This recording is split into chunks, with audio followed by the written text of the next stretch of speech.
we'll be getting started in just a minute. I want to make sure we give a few minutes for everybody to get logged in. It's right about 10 o'clock here on a rainy day in Pontiac. So we'll be going to kind of mute things for a few minutes, and we'll be starting in just a minute.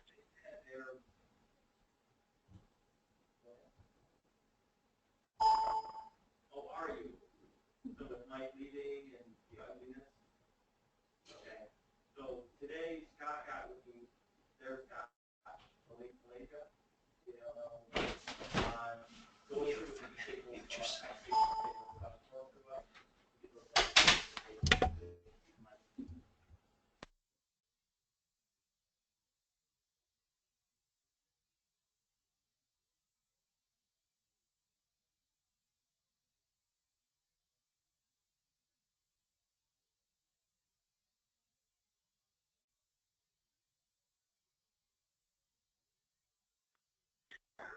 All right, so I think we're ready to get started here.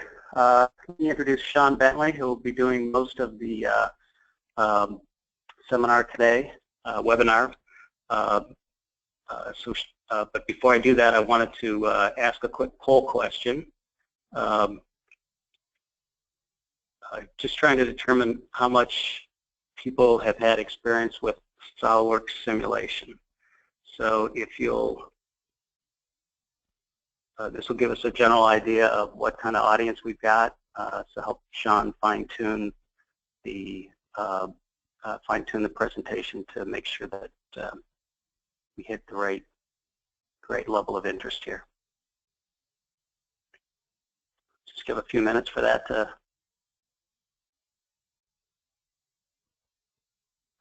So Sean, what I'm getting here is it looks like most of the people that are participating have never used it or have just had a bit of experience with SimExpress. So that'll give you kind of an idea of who we've got.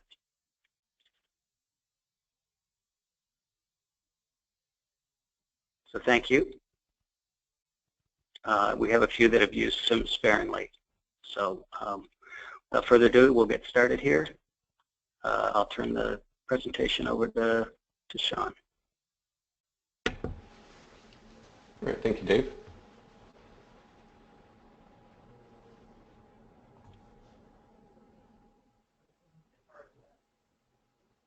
All right, so can you see my screen okay? Everything looks good. All right, excellent.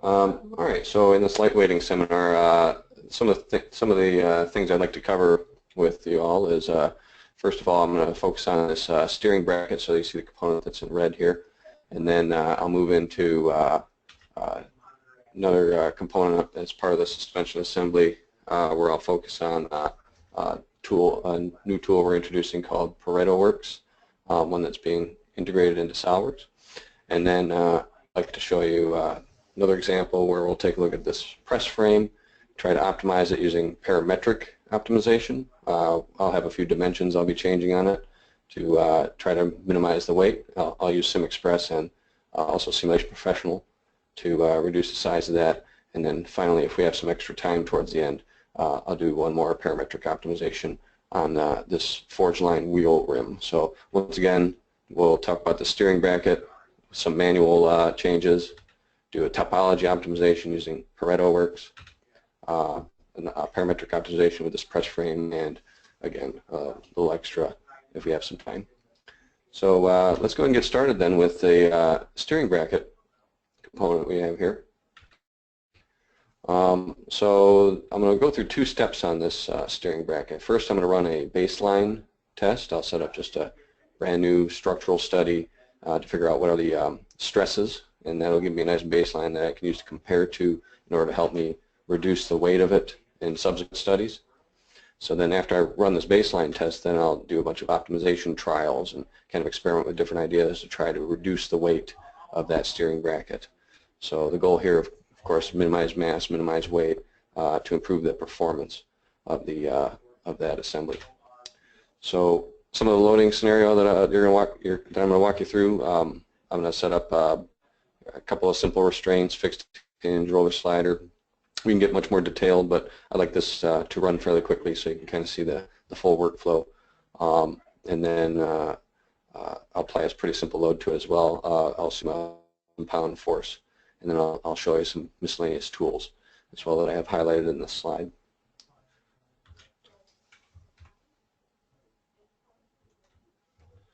All right, so in my SOLIDWORKS environment, I have the steering bracket here, of course, highlighted in red.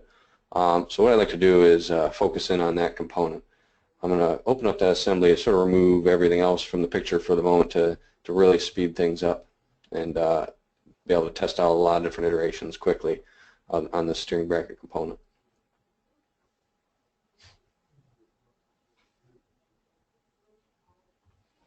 All right, so on the steering bracket, I have a couple dimensions that are already showing that I'm going to play around with. These are just model dimensions. If you double click on faces, a lot of times you'll get a lot of these sort of dimensions that pop up. And I just made sure that there's a few dimensions that are just persistent, so I can change them a little more dynamically during this demonstration. So these are going to be a couple of dimensions I'm going to tweak, and I might do some other things to try to minimize the weight. But I want to try to satisfy some constraints here. I'm going to try to make sure the factor safety is, for the most part, greater than 2 on this example. So let me go ahead and set up that baseline study to make sure the initial factor safety is greater than 2 before I start removing weight. So I'll set up a brand new study, and since most of you, it looks like, haven't delved into simulation at all, perhaps, and then a few of you who've only used it sparingly, I guess I'll be a little bit more detailed with some of the setup and give you some suggestions on how you might go about this. But so I guess first of all, you need to turn on the SOLIDWORKS Simulation add-in, I should say. Okay. Once that's turned on, then you're able to move into creating studies. For this test, I'll just run this using our static analysis tool, which will allow me to calculate factors of safety and stresses. All right, since the materials were already applied, we're right inside of SOLIDWORKS, they get automatically transferred over into my simulation tree. So you can kind of tell the steering bracket is going to be made of this steel material. So I've got all those materials already. So next, I'll move down to the connections folder for a moment, and I can see here with any multi-body part or assembly, it'll automatically put in this global context set to bond, which basically means it's going to bond together any touching faces. It'll sort of like assume there's a weld between any touching faces, or it's this fully penetrating weld, if you want to think of it that way, or glue, sort of as this seems to represent. Okay, so I'll stick with this assumption for these initial studies, but that might be something I want to experiment with in this region. If I'm really concerned about the stresses going through the pin, I might actually use more realistic contact, such as a sliding contact there. But for now, I just want to focus on mostly this steering bracket lower part of the component. So I'll move down to my fixtures. And there's a couple ways we can simulate these bolts. I could use foundation bolts. They take a little longer to run. So for now, I'll just assume sort of a fixed hinge kind of a connection that allows for some degree of rotation on these 3 faces. The symbols actually show me how that's going to restrain those faces as well. You can kind of see the arrows. It'll allow for tangential movement, or it'll sort of allow for it to rotate or pivot around its axis. But it won't allow it to move axially. You can see arrows pointing in the axial direction here. And then next, for the bottom here, this would normally be, again, bolted down to some surface, so I don't want this to flex too freely. I could use a virtual wall sliding contact, or to keep things quick and simple, I'll just use a roller slider type of restraint to simulate that wall. Now, one limitation of this roller slider is it won't allow it to move away from the face or towards the face. I don't want it to move towards to simulate the rigidity of the components bolted to, but this is going to oversimplify things a little bit because it won't allow it to move away either. Okay. So next, I'll move down to defining our load. In this case, it's going to be 1,000 pounds. So I'll define a force. And I'll place the force on this face, primarily where the bulk of the load is going to be, and then I'll use maybe an axis or something for a direction. Maybe if I just select the cylindrical face, I can use the axial direction of that cylindrical face to help define the direction of the load. So you can select a lot of different kinds of reference geometry in order to define the directions. You don't usually have to key in like coordinates or anything like that, so it's pretty intuitive. All right, and that's pretty much it for my initial setup. I'll go ahead and run the study. So by selecting run, it'll break it up into a bunch of little pieces, what we call mesh, and then it'll solve it right after that. And this one runs fairly quickly based on the way I've currently got it set up.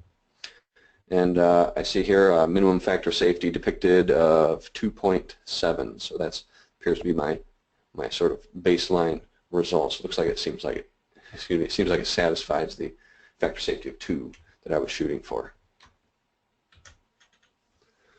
So now that I ran our baseline test, I was able to use this baseline test to try to figure out where there might be stress hotspots, and try to, if it was less than the factor safety 2, I can try to eliminate those failures pretty early on in the design phase before we actually get to have to do physical testing or for heaven's sake out in the field to find it fail out in the field. It'd be very expensive. So this saves us a lot of time creating prototypes and from bumping into actual failures.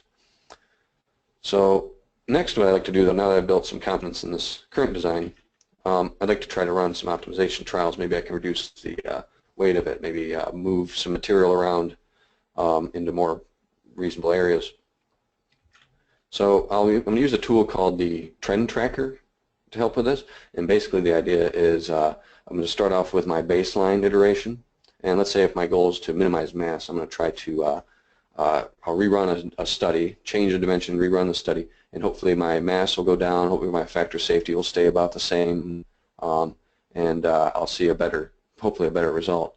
And I'll keep going until I can get the mass down further and further, but with some changes I might actually end up going the wrong way. So in those scenarios I'm going to backtrack. With the trend tracker, it'll save full sets. It'll sort of save a backup of each one of these results, so at any point I can go back to a previous iteration and then move to a sort of different iteration as depicted in this. Now also, when I use the trend tracker is going to ask to monitor different sensors. It'll monitor things like the mass. It'll monitor maximum stress. It'll monitor, I can set it up to monitor factor of safety.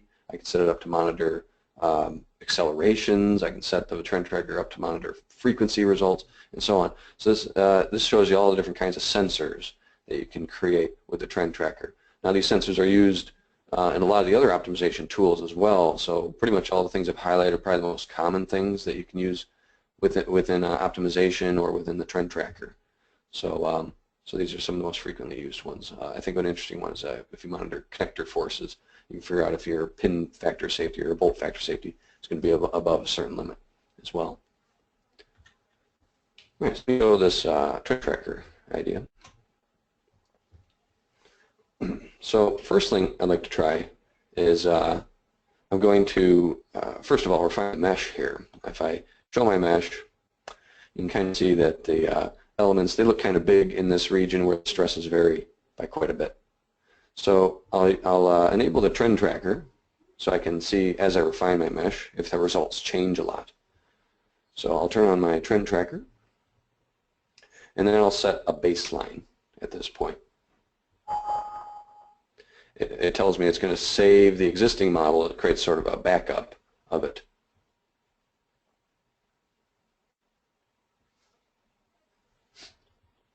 Once it's done doing that, it creates these tracked data sensors where it tracks mass, displacement, and maximum stress. In addition to those results, though, I'd like to also track another sensor, factor of safety. So this is that sort of list I brought up on the screen a moment ago.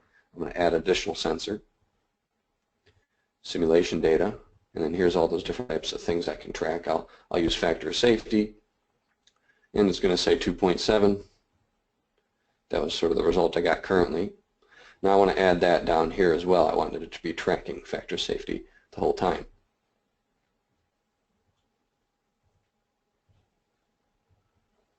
So there we go.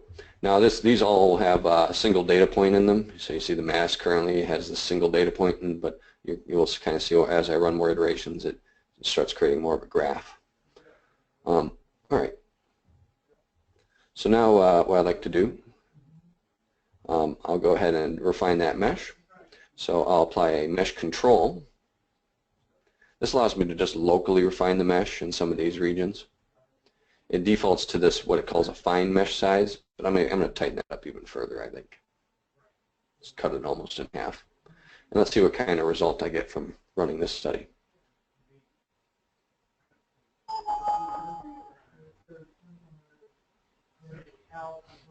All right, so this time my factor safety went down a bit just by refining the mesh, not making any geometric changes, not reducing the mass or anything, just by changing the mesh a bit. So I get 2.44. What was it before? I don't remember. Well, if I go to the trend tracker graph, I can see the before and after picture.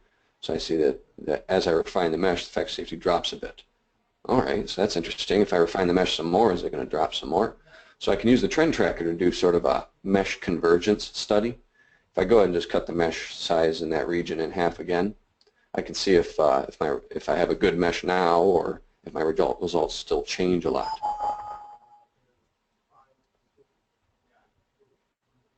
So now I'm on iteration 3, it says, and if I look at that factor safety, it didn't change by all that much with that latest refinement. So it looks like it might be converging. If I keep going, it's sort of flat and straight out. So that looks good enough for now. Looks like we have a more mesh refined result of 2.4 actually. So now what I'd like to do is start changing some of the geometry. So maybe I'll try out these couple of dimensions I had showing. If I change those to make them smaller, that should reduce the mass, I think, somewhat significantly. So I'll change this to 4, maybe change this to 9, and make sure I rebuild the model. And then I'll rerun this study as well. So we can do all these kind of experiments, and all the while it's going to be saving backups of each one of these results. Also full sets of the result files as well. So let's see how big of an impact that had on my mass. Okay. So here was those convergence studies which didn't have any impact on the mass, but then I made that geometric change. So a pretty big drop. I went from 0.38 down to 0.35 roughly. Okay. So what is that, about 10%? And then but the compromise here is that maybe reduce my factor safety, and you can already see just in here it's less than 2. So it's maybe not the kind of change I want to do. So maybe I'm going to bring one of those dimensions back up. Maybe it's this dimension here that has a bigger impact. So let me bring that back up to 12, and then rerun it.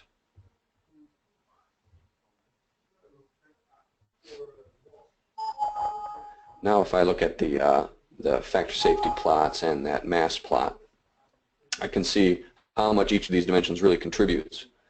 So you can tell here that to this radius dimension here, which controls the radius all surrounding here, has a decent impact on the factor safety. But if I look at this difference between this point and that point, that's sort of the impact that this thickness dimension has on the factor safety. So it looks like the thickness has a bigger impact on the factor of safety than that radius, just looking at the trend tracker graphs. And also if I look at mass, looks like they both about equally participate in the mass. So if I were to change any of these dimensions back to normal, I'd probably be this top dimension here based on what I'm seeing in these graphics. Now ultimately though, I think there might be a better way to go about this than to change these dimensions. These dimensions influence the factor safety just too much for them to be a good direction to take, I think. So what I'm going to do then is let me close out of the assembly because I think that still has the bracket open. But what I'm going to do then is I'm going to backtrack. Instead of keep going in this direction, I'm going to backtrack. I'll restore back to one of the previous iterations that I ran. So I'm going to go back to like iteration 3.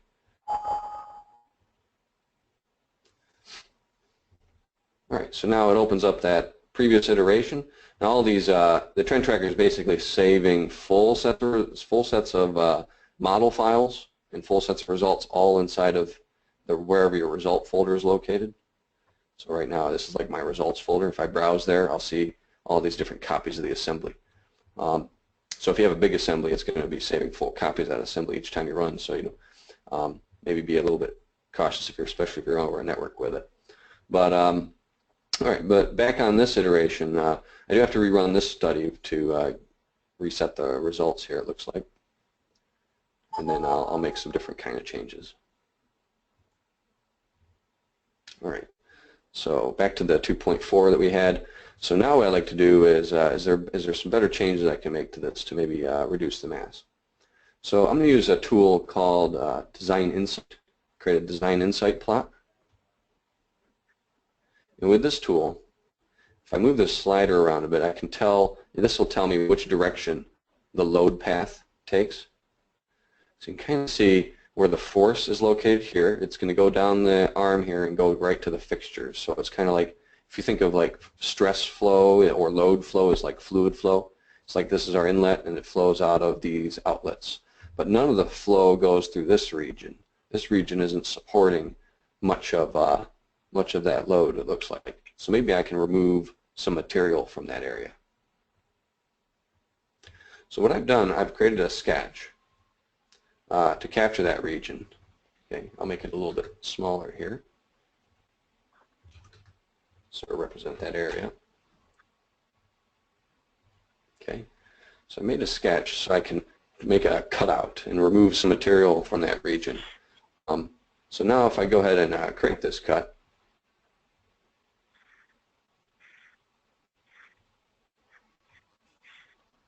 I'll go all the way up through the material, maybe 20 millimeter. So now you can see what that looks like. I'll hide the Design Insight plot here. All right, and now I'll go ahead and run this study.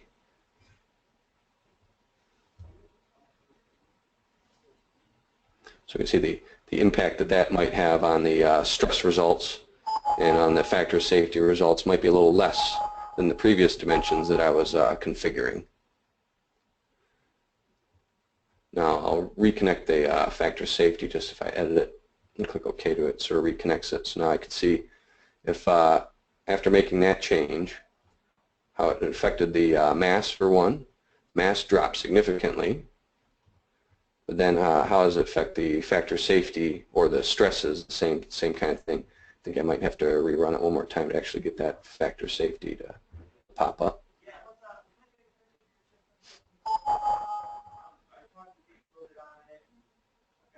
Here we go. So, all right, so we can see the impact it had on the factor safety basically between iteration 3 and what I'm on now, 5 apparently after rerunning it. But you can see a very small change in the factor safety compared to the amount of change in the mass, which is huge.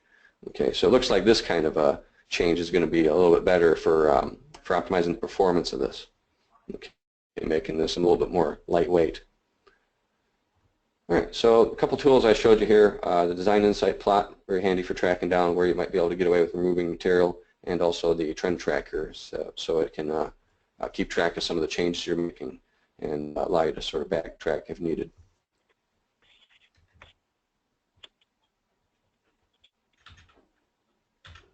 So after running these optimization trials, we were able to reduce the weight. The intent here is to improve the performance. It may cost a little bit more to produce that cut in this case than compared to the other changes I was trying to make. But ideally, it's not. In this case, it's not going to make the factor safety any less. It looks like, based on our current studies. So next thing I'd like to take a look at with you is lower A arm. This component highlighted in red in this picture. Sean, before you do that, I've got a quick poll here I want to run Sure. and try to find out how much people know about topology optimization.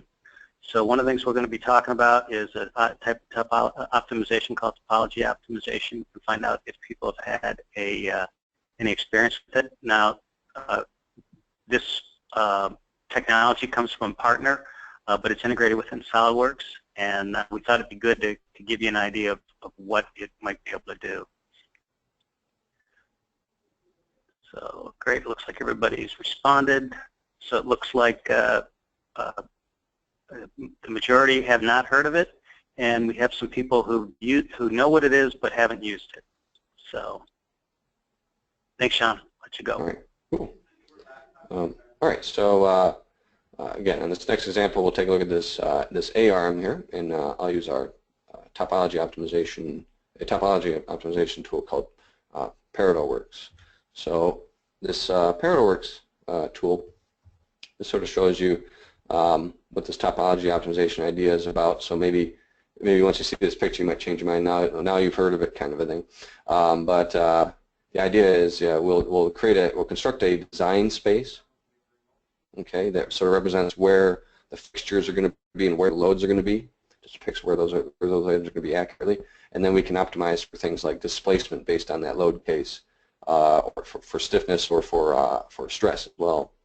So you end up getting a part that maybe looks kind of like this. It'd be a little tricky to actually manufacture this unless you're creating a casting or 3D printing it. But you can use this information to help with the initial construction of how you actually want to build or design your part. So in this case, the guys at Pareto Works had 3D printed it to see the resulting structure from that. So again, the idea is you might use Pareto Works very early on in the process, okay, and obtain an optimized result, like before you even get to the design phase potentially. And then in SOLIDWORKS CAD, once you have that optimized result in SOLIDWORKS CAD, you would use that optimized result to help guide the initial CAD creation of the part of interest. And then after you create the part, then which might look a little different than the Pareto Works version of it. After you create the part, then you can use SOLIDWORKS Simulation to verify that that part's actually going to maintain the stresses and loads that you've designed it for. And maybe you can even do a little bit further optimization inside of simulation. So I'm going to show you a little bit of just the Pareto Works side of this. I'm not going to go through the other steps necessarily, just take too much time. So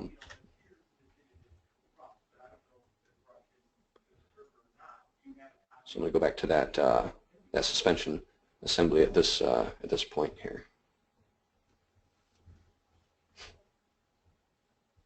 All right, so this A-arm here is what I'd like to focus on. So let me actually, just before I do that, I did want to show you one more tool kind of leading up to that as well, like why the A-arm, why not some of the other components. There's a tool that's built right into your assembly environment as well. This is not a special add-in or anything. It's called Assembly Visualization. And this tool allows you to see just visually what the more massive components are.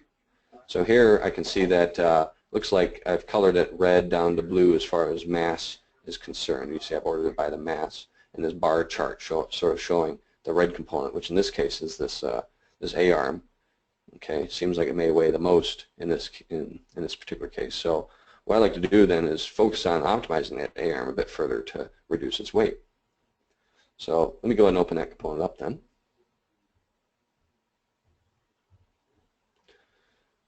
All right, and what I've already set up on this is I've constructed a design space that sort of encapsulates the region where the part needs to be located. I've actually made the design space a little bigger than what I'd normally make it, I think, just to kind of open up the optimization a little further so it has a little more freedom, just to show you the kind of results you can get. But I've modeled in just 3 points where it's supported. Okay. And notice the direction I created this hole. Even though the hole goes this way, really it's a ball joint, so it would allow it to pivot up, down, and left and right, except that it won't. If I apply a load to this face in, let's say, if I'm looking at my directions here, in the X direction, that's going to cause the model to deform, versus if I apply a load in the Y direction, that would just cause the model to move up and down and not deform. It would just rotate. So I just want to really capture the deformed directions, the deformable direction. So really, if I just model that ball joint just as a sort of cylindrical pin in the proper direction, that'll be quicker or easier to set up. So here's the design space, and now I'll turn on the Pareto Works.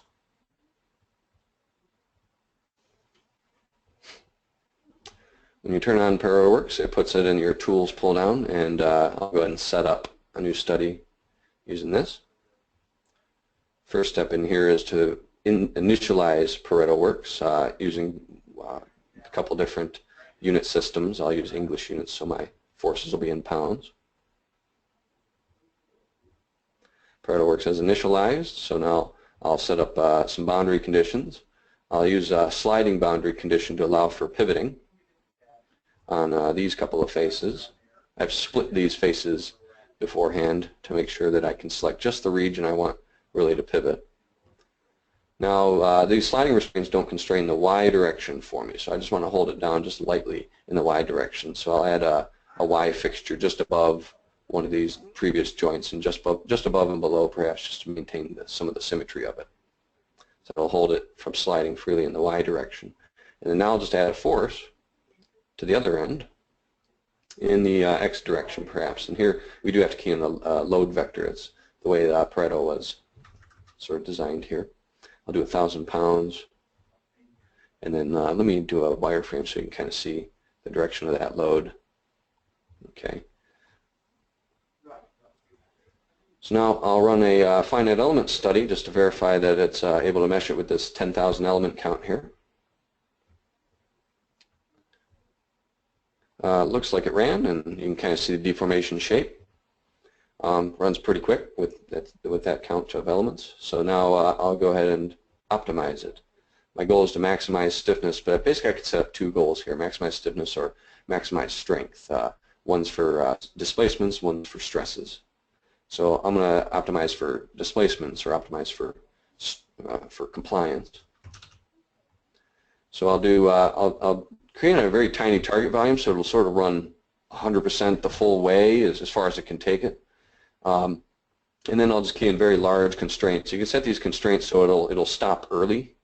You can tell it I don't want a displacement over some value, or I don't want to stress over some value, but I just want it to sort of run the full gamut. I'll set a draw direction in the Y direction. That'll make it to where you can actually make a casting of it if you were to have the mold sort of in the Y direction there. But all right, now I'll go ahead and optimize that. So it's pretty quick to run. You can kind of see what the mesh looks like, and as it's removing material, it'll depict a few of the steps along the way. But it does use multiple cores, so sometimes it doesn't have enough cores to really update the graphics because it's trying to use them all to actually run the study.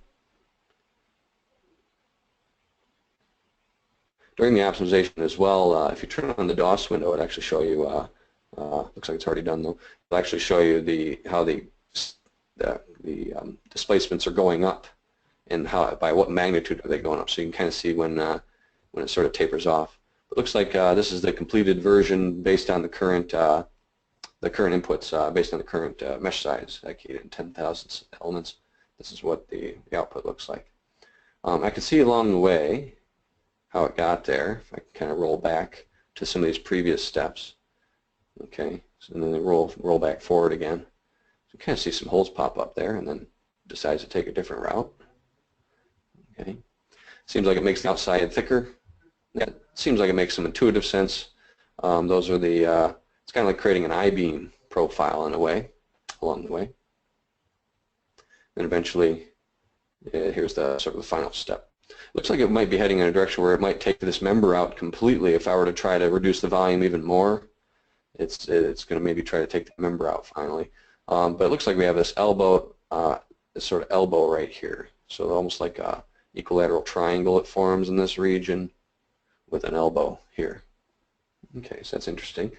So now what I like to do, let me compare this to my original design, and also show you some other things behind that. So this was the optimizer, the topology optimizers all I got with just the 10,000 cell count, and then here was the original design. So if I kind of toggle back and forth, so maybe since we ran this after we actually built this, after we actually designed this, looks like we could maybe just change it a little bit. Maybe take this guy here. Maybe it would be better placed if I could angle it down this way or something, kind of triangulate it a bit better, because perhaps there's a lot of bending that happens in this region and that region. That's why the tool is probably trying to triangulate this area here. Okay.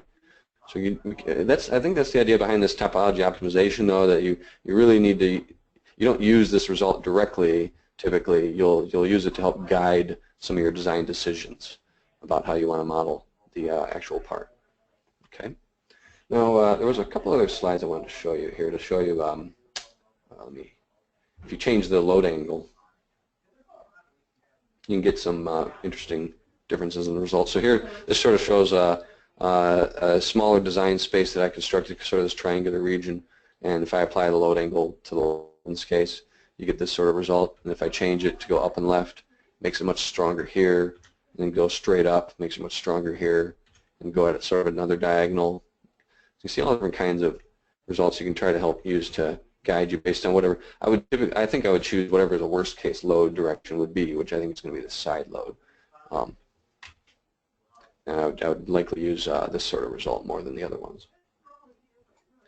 And then also, if I run a more refined study, tighten the mesh up instead of using only 10,000 cells, use like 250,000 cells. This would be, it'll take longer to run, of course, but it should give you a more consistent type of a result. So this sort of shows the optimization as it goes through a much higher cell count. Okay, so I think this is the last step here. So again, it still has the same kind of pattern here where it forms this sort of equilateral triangle. It's a bit bigger of a triangle in this case, and it has this sort of elbow here. So it seems to be some common features behind where if I'm trying to optimize for this x direction load case, you sort of get that kind of a result. So thanks, Sean. This is something that's brand new, being introduced for our SOLIDWORKS users. And we just wanted to give you an idea of this is another way to potentially look at your design space and how to work with it. Topology optimization has been around for a while. A lot of people have had to work with it outside of the SOLIDWORKS space and then bring things into SOLIDWORKS. This way you can cut that out and work with it directly. So I had one more poll question, I guess, before we go to the next step. Sean, did you just want to summarize here on the Pareto works as well? No, I think that covers it. Yeah. So okay. Yep. Basically, one more poll question as we moved into the kind of the final phase of what we're going to be talking about. If you ever worked with the optimization tools, these would be the parametric optimization tools within SOLIDWORKS Simulation. So just trying to get a sense of what experience people may have using these tools at this point.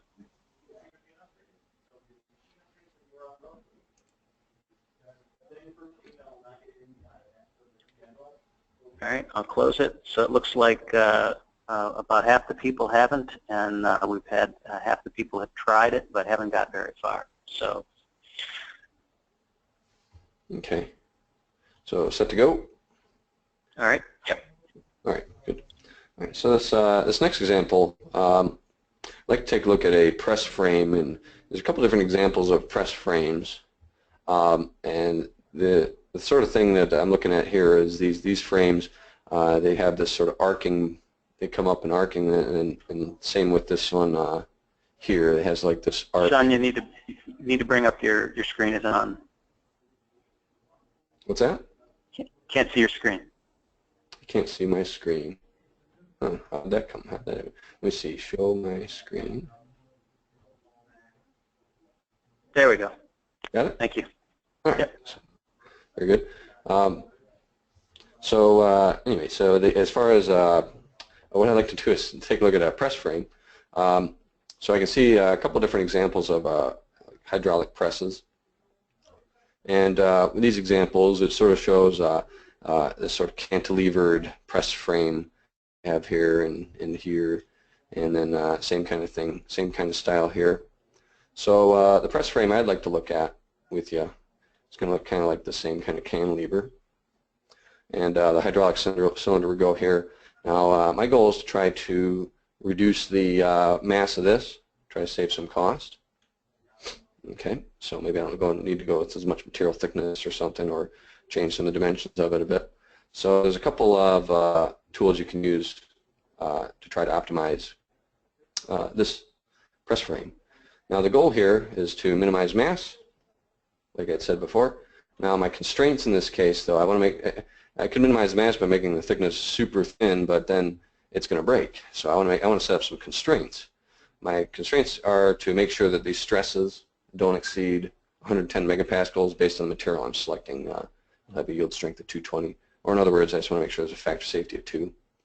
I want to make sure the displacements along this edge aren't 0.25 millimeters or less than 0.25 millimeters, so it's not moving up and down too much. And I also want to optimize for the natural frequency of the structure, so the resonant frequencies. Want to make sure that the resonant frequencies stay above 100 hertz so that any vibrating motors that might be operating under that range won't cause this to oscillate or resonate. Okay. So and also the variables, the things I'm going to be changing, I can play with things like thicknesses or these dimensions. Okay, so these are dimensions that I actually have set up on the model. This front height, maybe I'll change that to go from 100 to 50. They can kind of see here. Okay, and then also the feet cut dimension down here. I'm going to have that go 275 down to 100, kind of like what you see here. If I just kind of go back and forth for a moment. So that's, I can't go much bigger than 275, it would be cutting away too much, so I need to set up reasonable ranges for all these dimensions. And then one last dimension I'll be changing is going to be this, this 375. I'll have that change between 150 and 375. Okay. So those are going to be the three variables, that front height, the feet cut, and that back plate dimension. So there's an optimization tool that's built right into SOLIDWORKS Simulation Express, and then there's I guess the more full-blown ones built into SOLIDWORKS Simulation Professional. I'd like to show you both approaches because a lot of you already have. If you have a seat of SOLIDWORKS, then you have this tool already. Okay, but it has some limitations. If you use Simulation Express, you're going to be able to optimize for single body parts only. You won't be able to do assemblies like this press frame is an assembly. So I'll have to do something about that if I want to try to optimize it. And then also it only does static analysis. You won't be able to do the frequency analysis or buckling and some of the other types. And then also it's also single variable optimization. You can't do multivariate. So compare that to Simulation Professional. We can do assemblies, static analysis, frequency analysis, a bunch of other analysis types, and it does multivariable. Okay. So to show you how you might use your existing tools, if you have SOLIDWORKS, you have Simulation Express. Let me go ahead and walk through that idea.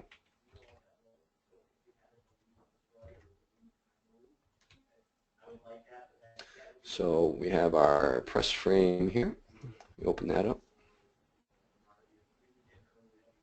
Okay, so it shows those three dimensions as well. So and if I double click on faces, it shows a lot of the other dimensions that I could use. I could bring in all these into an optimization as well. Okay, but really I'll just focus on the three ideally. But if I try to go into our Simulation Express tool, I'll turn off SOLIDWORKS Simulation for a moment so I can show you Simulation Express. Immediately, right out of the gate, it says, nope, you can't do it for assemblies. So, all right. I guess what I can do, though, to work around this, and I see a lot of users do this as well, as you can save your assembly as a part file. Okay. Seems like a trivial workaround if I just do that. There's a couple limitations that you're going to see, I think, to this approach in a moment. So we go and close out of some of these assemblies I had open, and I'll go to that part I just saved. So here's the part, looks like, that I just saved. Okay. So now as a part file, it looks still kind of like an assembly. It's a multi-body part file. Okay. Now I still can't go into Simulation Express directly with this geometry. If I try to go through it, it instead gives me an error message over here saying that you can't do it with multi-body parts. All right. So it looks like I'll have to add all these bodies together, kind of assume that they're all merged together, which also means I have to assume they're all made of one material. Okay. Additionally, since I've imported, it's kind of like an imported part. I don't have access to all those dimensions anymore. The dimensions went away. So if I want to try to make changes to this and optimize it, now it's a little bit trickier. So what I can do, though, I can use a tool called FeatureWorks to help recognize some of the different features, and then I can use that recognition to rebuild the dimensions back into this model. For example, I'll maybe recognize these couple of fillets here and there using my interactive fillet recognition tool here to grab those two and recognize those. So now I have a fillet feature there, and I might do the same back here on both of these parts because I intend to be able to change this front height in a moment.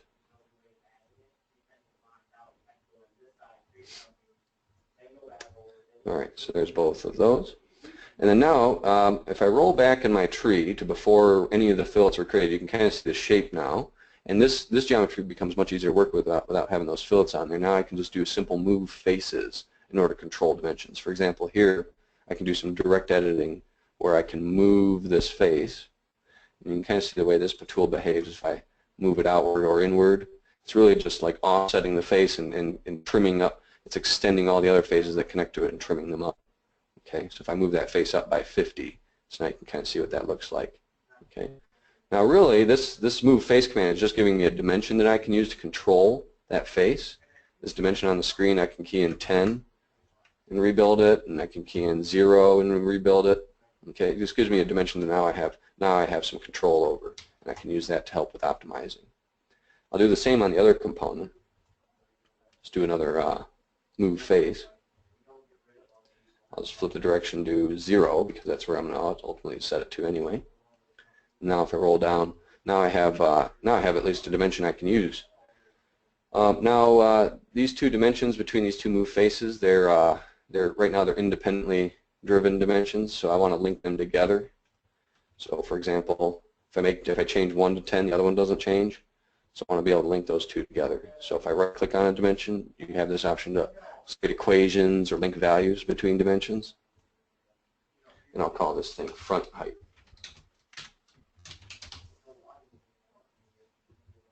So now if I grab that other dimension and do a similar link values, I can call that one, I'll use the same for that front height. So now they're both equal to 10, so after I do a rebuild, they stay linked together. If I ever change one, the other one changes. Let me change this to 25 now, for example. And you see the other one instantly updates. Okay, so now I just got one dimension I can bump up and down, and that'll change both of those parts. Okay, so even though SimExpress does single variable optimization, you can link a bunch of dimensions together, but it still only will change one of those dimensions in order to do the optimization. So next, now I'm ready to move into a structure, or almost ready. I still need to merge all these bodies together. So let me go ahead and combine them. I'll just use my command search up here to find my combine tool, since it's always a tricky one to find. I think it's under insert features or something. So with the command search, I'll grab combine, and I'll just grab all this stuff and add it all together. Now I have one continuous body. You don't see any separation lines anymore. So this is what I can now run the optimization on. Okay, and I still have access to that dimension, of course, to be able to move it up and down. All right. So now let me go and save this model, and I'll move into structural study with it using my Simulation Express. So with Simulation Express, I'm going to set up a new study where I'll define fixtures. The SimExpress sort of walks you through step by step how to create fixtures, loads, and all that. So here I'm going to define a fixture to these bottom faces. It's kind of like they'd be welded down. And then I'll define I'll move on to my next step, which is the load. I'll add a force to this other side here with a magnitude of 7,000 pounds, I think is what that hydraulic press might be capable of. Maybe it's 5,000, but I'll try it there. And then next, and then material, I'll choose plain carbon steel. Just has a yield strength of 20. And then I can do some mesh refinement. Inside of SimExpress, you have a global mesh refinement tool. You can't do any local refinements like I showed you earlier with SimExpress, but I can at least go here. Let me just tighten it up just a pinch based on the thickness of these members. Okay. For some reason, minimize it there. There we go. All right, so then after I've meshed it, now I can go ahead and proceed to running the simulation. All right, so now with just SimExpress, I can kind of see how it's going to deform. Looks like it goes up. That seems like it's going the right way. So this is just to ask you, is it going the right way? Kind of a question. Yeah, it looks fine. And then you can start looking at things, more particular results like the stresses. I can see the high stress area in that region. So next what I like to do though is my factor safety already I'm seeing is below 2. I'm trying to shoot for factor safety of 2 here as well. So oh, it's because I changed that dimension to like 20 instead of 0. But what I'd like to do is try to find out where the factor safety is equal to 2. It looks like it'll be close to where I have this 20 set. So if I move to this optimization section, here it'll allow me to control a single dimension. Here it creates this parameter where I can grab any one dimension. I guess I'll grab this one because that'll control the other one as well. And now this one dimension I can vary between, let's say, 0 to 50. Or with this I think I have to do some very small number to 50. And then for my constraint, I can optimize for factor safety, displacement, stress. So in this case, I'll try to make sure the factor safety is greater than 2 and minimize the mass. So if I go ahead and run this study, it's going to run the initial iteration where it started, and it's going to run 3 intermediate iterations to try to construct sort of a parabolic relationship between the factor safety and that dimension, and it'll try to pick the trough point or the optimal point. So in this case, it picked a dimension, and the value down here is kind of a coin toss. Actually, if you want to look at the actual optimal result, you should look at the dimension that it actually set it to. So in this case, 24.96 it decided is actually the optimum value. Okay. So if I actually rerun the study using that value, I should see a factor safety very close to 2. It might be slightly under 2 based on the way it picked the optimal. If it ever sort of the way it does is if it finds an optimal that's slightly less than 2, it gets embarrassed and doesn't show you that, even if it is 1.999 or something, and it just picks whatever one that actually worked. So it doesn't actually present the actual optimal result it came up with. But if I go back and actually run that Simulation Express study just to verify what this current result came up with, we may need to reapply that fixture though. See, run here. Got my 20 mesh. Yep, there we go. Did that minimize again. And then run that.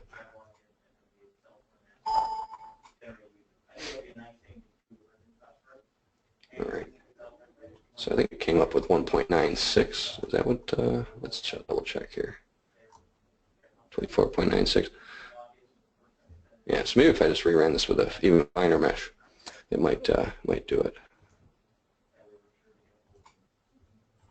All right. Well, I'm kind of short on time here, so I don't know if I want to go back and fiddle around with it at the moment. But I guess that's the long story short. It will set the dimension to what it decided was the optimal, and it's just constructing a basically a parabolic curve to try to figure out where the optimal is located. So next what I'd like to do is show you a much more advanced optimization tool, one that allows you to do multivariable optimization. I'll run it on the same pressed frame as well. So let me kind of close that out, refresh it. Okay, so a quick summary. With the Simulation Express tool that you all have access to, it's a free tool. It helps speed up a lot of repetitive iterations. So it'll try to do basically it does like a goal seek, like you would have in Excel, but for a single variable. Okay, to help speed up a lot of repetitive iterations.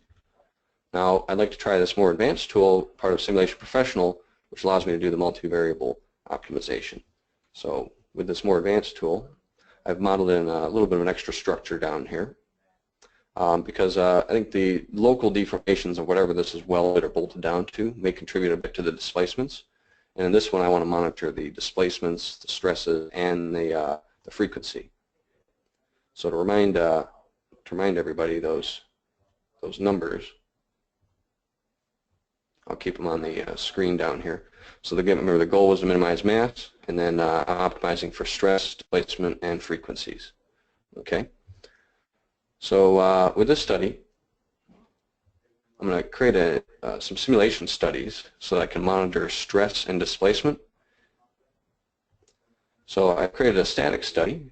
If I just rerun it to show you the results on it. My stress currently under this is where the units are set to like 100 here, and then these are all set to like the largest dimensions they all can be at the moment. Before I make some changes, right now it does satisfy the stress constraint. Okay, it's definitely less than 110, 67. Displacements, if I probe along this edge, it satisfies the displacement constraint, 0.19. It's going to be the edge I want to monitor. And then I also set up a frequency study, which is just a copy of this study. And these studies are basically set up the same way that that SimExpress study was set up, just with some mesh controls to help with the stress results in this region. I put a mesh control on there to tighten the mesh up on that face.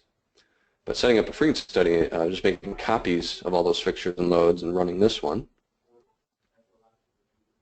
This one will tell me what the oscillating frequencies are. And right now 131 hertz is the result it's giving me, and that's greater than 100 hertz, which was my constraint here. So looks like it satisfies that constraint as well currently. All right, so next step, in order to set up an optimization study, you need to create sensors. Okay, so I've pre-created these sensors to track this information. The optimization study is going to be reading these sensors in order to figure out what is the when it makes a change and what's the new result that it's going to use. Okay, so it's going to use these sensors to monitor how the optimization is going. So in order to set up an optimization, after I have these sensors, once I have my studies created, I'll go in and create what's called a design study. So it opens up a familiar looking interface. It kind of looks like the Simulation Express interface. And then in here, I've already linked the dimensions, those dimensions of interest, to a couple of parameters, kind of like what I did in that SimExpress study. So I'll grab the front height, the feet width, the back plate dimensions, and then here I want to make sure I set these to range, not range with step. Okay, by setting each of these the range, it'll actually vary it more continuously. It won't just do discrete steps per se. And then I'll go ahead and key in those ranges that I mentioned, 50 to 100. The feet width is going to be from 100. I want to increase the size of it to 275. And that back plate was going to be, it's currently 375, but I want to decrease it all the way down to 150. And then for the constraints, I've already created these sensors, so I'll go ahead and make sure that the stress, frequency, and also the displacement along that edge specifically, all match up with those constraints that I put on the screen. Stress less than 100, frequency greater than 100, oh, excuse me, stress less than 110, frequency greater than 100, and displacement less than 0.25. All right, and finally the goal of the study is to minimize mass. So I have that mass sensor to monitor the mass. I'll minimize it. So now if I go ahead and run this study, it's going to run basically 13 iterations. It runs an initial iteration 1, and it also runs the optimal iteration to 15, and then 13 intermediate ones all the way along here. How does it decide which iterations to run? So what it'll do is it'll take that front height dimension and it'll vary it from 50 to 100, and it'll try out the minimum, the maximum, and the midpoint, 50, 75, 100. It'll do the same with the back plate dimension and the same with the feet cut dimension. It'll vary them between min, max, and midpoints. If it were to test out all possible combinations, that's 3 to the 3rd power, that'd be 27 combinations, which each of these spheres here sort of represents. Now all the colored spheres represent the ones that it actually runs. It runs a much smaller subset of that total number. So it actually only runs 13 total. So just the midpoints of these edges you can kind of see depicted. So all the colored spheres represents the ones that it actually runs. Okay. Now we can do up to 20 variables simultaneously. Okay. Of course we don't do all the possible combinations. If you were to do 20 variables and try to run all the possible combinations, and it takes 3 seconds to maybe run each study, it would take more than a century to run all those. Okay, so we just do a very small subset just to get a statistical idea of what the results are going to be. This is called, if you want to read more up on it, it's called the Box-Bankin method. So the optimization in this case completed. Came up with the this optimal result here, which is also depicted on the screen. And you can see here stress, frequency, displacement. Okay. Now this tool, just like the SimExpress tool, it can also get embarrassed if, say, the stress was 101.01. If it's just slightly over, it'll set the dimensions accordingly to what it found as the optimal result. but then it'll just pick one of the iterations that had the least mass instead of actually showing you that result here. Okay, so if you ever run these optimization studies and it kind of picks one of the iterations rather than giving you an optimal, just look at the dimensions on the model. See, go probe those dimensions, and then you can rerun a static study with those dimensions to see what it actually came up with. Okay, but what it came up with here, though, it looks like it satisfies the constraints. Displacement's less than 0.25. It got really close to all three of them. Look at that, just a little bit under, a little bit over, a little bit under, and you can see the difference in the mass between 59 kilograms down to 45. So huge difference there. There's a few other things that I'd like to show you in here, but we're a little short on time. One quick thing I'll show you is, just before we conclude, is you can also see how the relationships between say the dimensions and some of those variables. So for example, I want to see front height compared to the stress.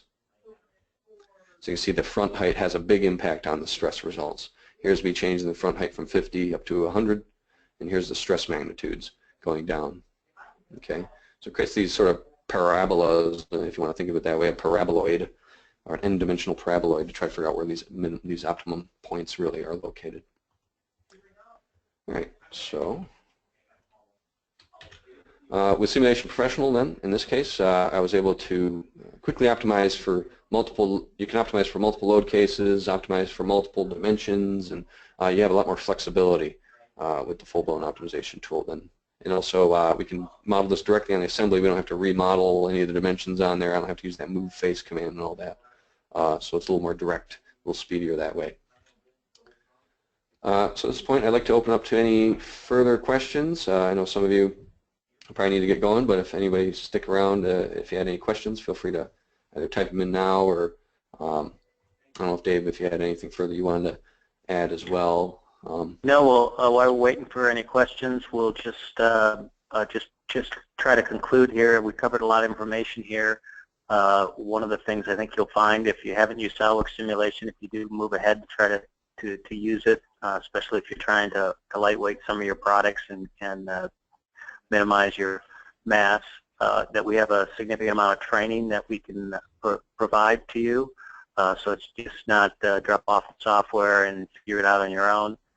It's basically about 4 days worth of training that will cover all of these subjects and get you pretty in-depth of what you need from a simulation standpoint to run these simulations. So looks like we don't have any questions. I'm not seeing any. So it looks like you covered it all pretty thoroughly, Sean. With that, we'll conclude the seminar, and we wish everybody a good rest of your day. Thank you. All right, thanks, guys.